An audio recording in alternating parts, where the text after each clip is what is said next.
Growing up, looking at the window, what will life be like? Never thought. Welcome, everybody, to another episode of Season 5 of the Collective Table podcast, Songs of Summer.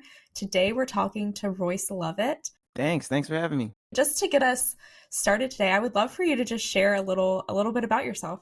I'm from Tallahassee, Florida, small college town, and I've just moved to Seattle, Washington. I have a family, 2 boys, beautiful, supportive wife. I've been doing full-time music maybe a little over 13 years now. I've done a lot of cool touring. I was signed to Motown, Gospel, CCMG for a little while. Made some really cool albums. One of my favorite is called Love and Other Dreams. Since then, I've made some independent records. Really excited about this new record we have out called Better. I've had some really cool dream come true moments, like giving some TED Talks. And yeah, life is good if you let it be good. That's my little tidbit, I guess, about myself. I don't know.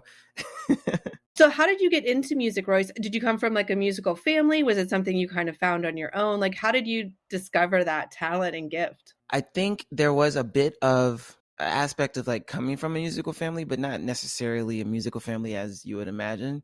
My mom, she sang in church, and because she also wore all the hats at church, she was the one that would come pray for you when you're sick. She was the one that would come make soup for you when you're sick. She was the one that would clean up after church. She was the one that planned the Easter events. She was doing all of the things. I was around music all the time, in the car, her singing. Some of my uncles sang too. A lot of music, I think, around the house, at get-togethers and family occasions. And so I think that's how I kind of fell in love with music, because it was just a way to communicate. You were also in The Voice, right? Yep. Mm-hmm. What was that like? Oh man, that was right before the pandemic. I think the year post and the year, everything is stained in memory. It just feels like everything's still so close. I got a DM from somebody that was like, yo, we want you on The Voice. And that was my second time getting that DM in Instagram. And I just thought it was a scam. I was like, nobody does this. That's not a thing people do. Very professional to get a DM on Instagram. Yeah. While I got that DM, I was actually giving my first TED Talk at Berkeley. And that was a crazy cool experience. And then my wife, she saw the message come through again via email. And she was like, Royce, you got a DM from some folks from The Voice. You should go check it out. And I was like, nah, it's a scam. And plus, I'm not a singer. I like to sing, but I'm not a singer. She was like, boy, please, if this is if they reached out, you should just see what's up. Just imagine just the experience, or just getting on one episode. So anyway, I responded back. It was real. And it was actually kind of affirming a little bit, because they looked for me. I was able to skip a certain number of auditions. Got to LA, went through some auditions and some training and some talking about what the show is about, what goes down, signing contracts, lawyers, all those things. And it definitely was an eye-opening experience to a whole nother world, TV and a little bit of music. The show is about music, but it's very much so about the story and what's happening. So that was a really cool experience. You hear beautiful, big voices, amazing ranges and all these runs and just different stories and different reasons why they're there. And you were just oh man, this is so cool. It's competitive and I'm making friends. A lot of really cool stuff. And I had this moment where it was my day to go in front of the chairs, and I 100% got in my head and forgot my song and everything. And I'm like, Royce, what is happening? You've never forgot a song before. You've played this song so many times. And then I was like, I got to get out of my head. And I just want to remember this moment. Whether I get a chair, whether or not, I just want to remember the moment. I was like, well, dang, Royce, how do you remember a moment? I was like, all right. So I touched the wall to see how cold it was. And then I touched the floor to see how cold it was. I counted 5 rows of lights in front of me. And then I counted 5 rows of chairs through this crack in the door that I could see in the hallway. And it was crazy cool that. Doing those 4 things just brought back a lot of perspective. One, yeah, it brought back the song. But then I was like, oh my goodness, my wife looks so beautiful. And I didn't even recognize the dress she had on, or or how our hair looked. And my boys had fresh haircuts. I wasn't in the moment with them in the green room, which was so much fun, meeting people and talking. And my mom, first time in LA, like there was just a lot of moment I felt like I missed. I just became grateful about it. And then I was like, all right, cool. We're gonna go out here, we're gonna have some fun. And so that's what I did. And it was fun. I got a chair, 2 chairs, got on Team Gwen, and just continue to really learn a lot all until the time I left. Royce, what was the song? 911 by Wycliffe. Okay. I bet you never forget that song ever again. It is a beautiful song. I wish I wrote it. It's a beautiful song. I want to go back just a little bit. When you were talking about your mom, I just had this beautiful image of like the ideal person you want in church, the person that's like so in love that just gives themselves to it. And like what a beautiful model of church and like faith that you had in your mom. But I want to like hear about your faith journey a little bit. What was your faith journey like as you grew up? I think that my faith journey mostly consisted around the existence of God, because, and that's from a personal look. I think if somebody was like watching me, they might have thought like you knew why you were at the church you were at, you know, why you believe the things you believed, you knew all these things. But as a kid, you're just kind of like growing up and learning and being a sponge and building walls and doing all these things at the same time that you're not really sure. Like you're trying to protect yourself, you're trying to be open, you like this, you don't like this hurts, this feels good. I think my faith journey mostly consisted of just, if there's a God, I want to be a part of this. To be more direct, I think the background that I come from is a semi-multi-ethnic church, like not a multicultural church, definitely a white culture church, who kind of, definitely believes in like the fivefold ministries and definitely was on the more conservative side of things. But I do remember like some things that didn't really sit very well. Just that idea of like, hey, if the church is small, that means some kind of way we're not trusting God. And if you pray for healing and you're not healed, then some kind of way faith isn't active in your life. I think there was definitely some of those things. I think my faith journey really started after I got signed to Motown and was on tour and seeing more of America.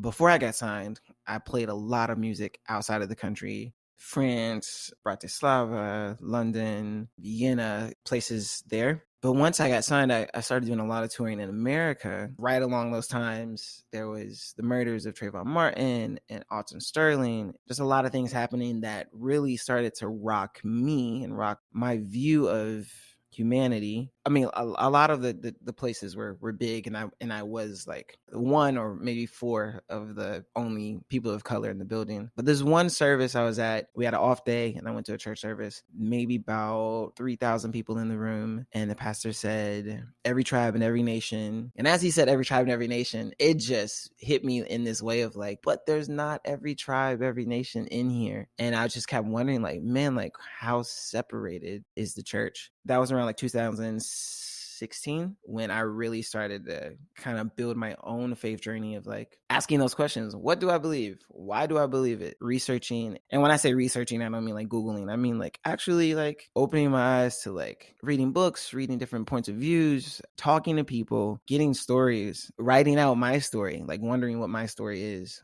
A big part of that faith journey was forgiving my nephew for going to prison and reaching out to him and writing him and wrestling with things with him. And so I would say I'm still on a faith journey, but growing up, there definitely is some like great qualities of things like my mom. When I think about like my parents, like some things they taught me, like you don't have to touch the stove to know that it's hot. You can watch and see what's going on around the room. And if someone else touched it, that doesn't mean you need to touch it. You know, one of the things you were talking about the church being so separate, Martin Luther King Jr. said Sunday is the most segregated day of the week. And I think not just race, but like class and political divides and theologies. And I wonder about that sometimes. Yeah. How we're all part of the body of God or the body of Christ, and yet we're so fragmented and we believe so differently. And I just wonder about that sometimes. So when you said that, I was like, yeah, I think that's a real problem in the church. You know, I don't know how to get around that one. I think that's why I love music so much, is because music can bring so many people together, and it has a power to do a lot of things, but I think music can bring so many people together just from the melodies, just from the way it moves you. I'm so proud of a friend of mine named Brittany Spencer, a Black woman who is singing country music, and you don't see that. A lot of things happen in her story that probably made her believe that was never going to happen. Wow, like just a few weeks ago, she's on the cover of magazines. I'm walking down the aisle in Target, and I'm like, this is beautiful. Like, to see this Black woman holding a guitar, smiling, look just like a queen, singing country music, I think speaks volumes. Yeah, I think that's something that we all need to be wondering about. Why are we divided, and how do we get here? I think finding balance and hearing our stories and sharing our stories is something that we don't do enough. And you talk about being on a faith journey, and I think that's so beautiful, because I feel like it's so sad when we think about faith being this thing of certainty. You said you were still on a faith journey after you kind of woke up in 2016 and things changed for you and were debunked for you, which I'm sure was really, really tough. Mm-hmm. I think that's when the real faith journey begins. Yeah, I got another example, I think. My pastor back home in Florida, Mario Solari, he gives his example of like being free and then also walking in freedom. I think you hear those words often, but when he painted this picture for me, it just felt so like real. He was like, imagine someone unlocking this jail cell that you feel like you've been locked in, and then you're just like, thank you, appreciate it, and then you keep the door open and you just lay back in the cell and you just kind of like, you stay there. I don't think there's much faith in that. And the funny thing is, I'm very imaginative, so when I imagined this, you guys saw Lion King? You've had to see Lion King. Yeah, okay.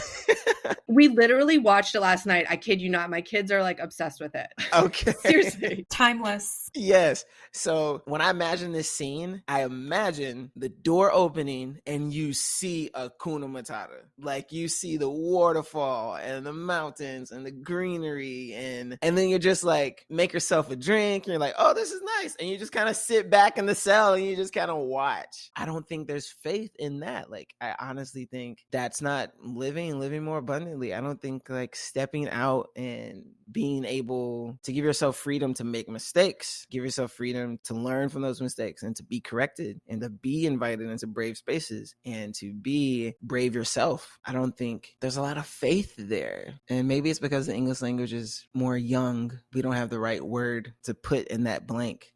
But I think it's interesting. Closest ever came to flying was watching cats. Now I feel on top of the world. I ain't never met nobody quite like. You told us a little bit about, what's going on right now and what you're working on now. Tell us about this song, Better. Better, I'm super excited about because it just feels good. It feels like me. I love the vibe of the instrumental. It just has this old school soul hip hop dance vibe, and then I love the lyrics. Nobody quite like you that have been through the things that you've been through. Yeah, you shine like the sun, know you best. Good morning, wake up, girl, you know you blessed. I think a big part of my life, when I look back, has been influenced and dedicated to the women in my life. I'm not taking away any credit from my father, my brother, and my uncles. But when I look back in my life, it's like, man, the women in my life are tremendous, just amazing in so many different ways. I wanted to make a song that encouraged brothers to say, you can do it better, to look at their sister and say, I want you to live in the passion and the gift and the leadership and that you can live in, and I want to support it because you can do it better. Whatever they did, girl, you can do it better. Put your mind to it, babe, you can do it better.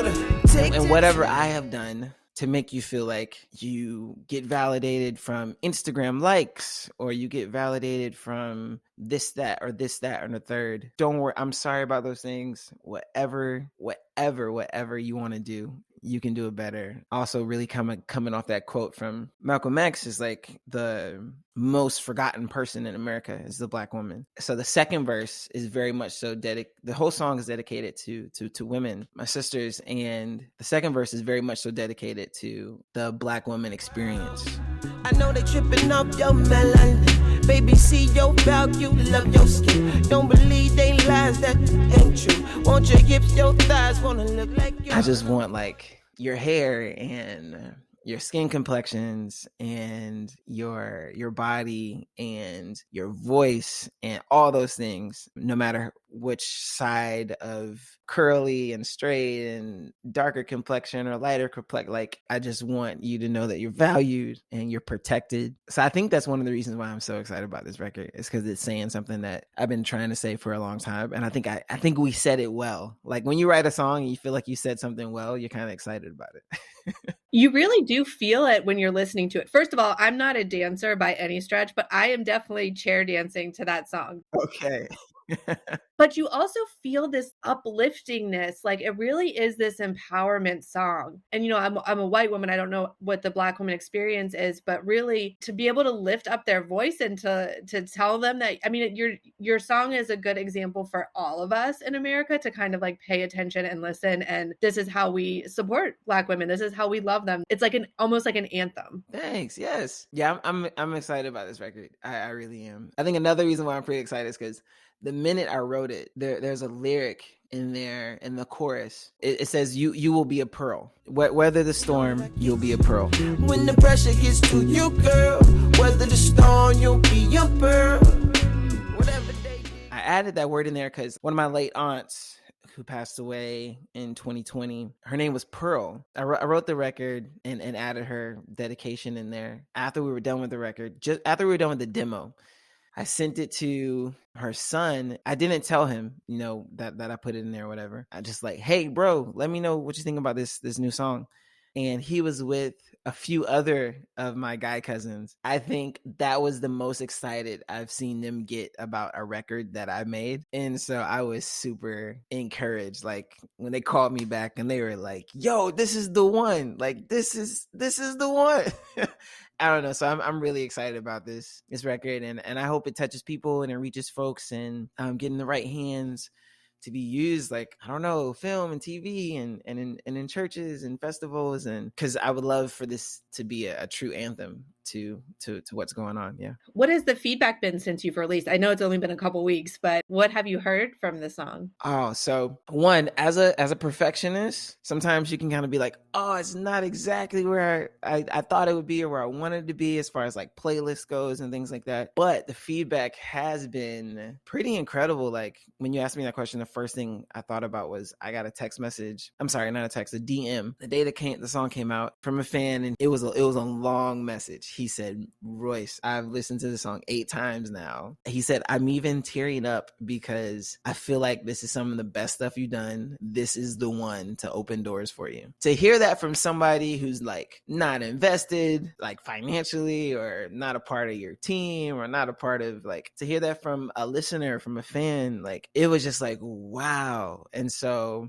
there's been some really cool feedback from other sisters that have hit me up on DM or shared it on social media, just kind of saying like, this, I feel so empowered listening to this, like, thanks. And so it's been a cool array of feedback. That's so wonderful. It sounds like that song really resonated with this fan, and it seems like you really know your fans, and your fans really know and love you. Thanks, I appreciate that. So what's next for you? As you know, I know this song just came out, but what are your plans for the future? I am kind of open. I want to release more music. I want to tour, get back on the road. Hopefully pandemic life is ending very quickly. I want to write books, and I'm really, really hoping to kind of build, I'm just kind of praying and looking for, the right relationships to get this music on movies and television. Cause in my head, when I write these songs, like I see them in moments. I see them like there's a TV show I watch. There's this one show in particular called Baller, and there is this Black girl, and she knows she's like one of the best basketball players in the DMV, whether like guy or girls. Like, she knows she's the best. And when she has the ball and she is practicing or going to a game and like really beating all these guys, I hear better. Like, I see it. I see the song playing like behind her. So what's next? I don't know. Like, I'm hoping that, a lot of these dreams and goals hit their mark. I'm kind of open to what happens next. Awesome. And where can our listeners find out more about you, Royce? On social media or? Yeah, my handle is Royce Lovett on Twitter, Instagram. I'm on TikTok, but I don't do any funny things. I am on TikTok. And DM me, write me. I love to talk. I love to chat. Definitely on my website. There's a click to like my email list where once a month I kind of give you an update what's going on in my life, what I've been thinking about, why I wrote the song that's coming out, different things in that perspective, cool interviews that I've had, just different things I'm working on. So I'm pretty accessible through the information is pretty accessible through like social media, the website, and the mailing list. We're so excited to watch your career unfold, really, Royce. We see really good things in your future, and I hope you do tour, and I hope you do come to San Diego and visit us. Yes. Sometimes we feel like Christian music gets stuck in a box, and you're really kind of expanding that box, that there's like, it can sound cool, like it can have a beat to it, you can dance to it. That was really the reason for this season, was to help people understand that there's spiritual music, there's faithful music that can sound really different. And so we're so appreciative of the work that you put into the world, because it's absolutely valued. So thank you for being with us today. Thank you. Thanks for having me. You can do it better. Oh, you can do it better.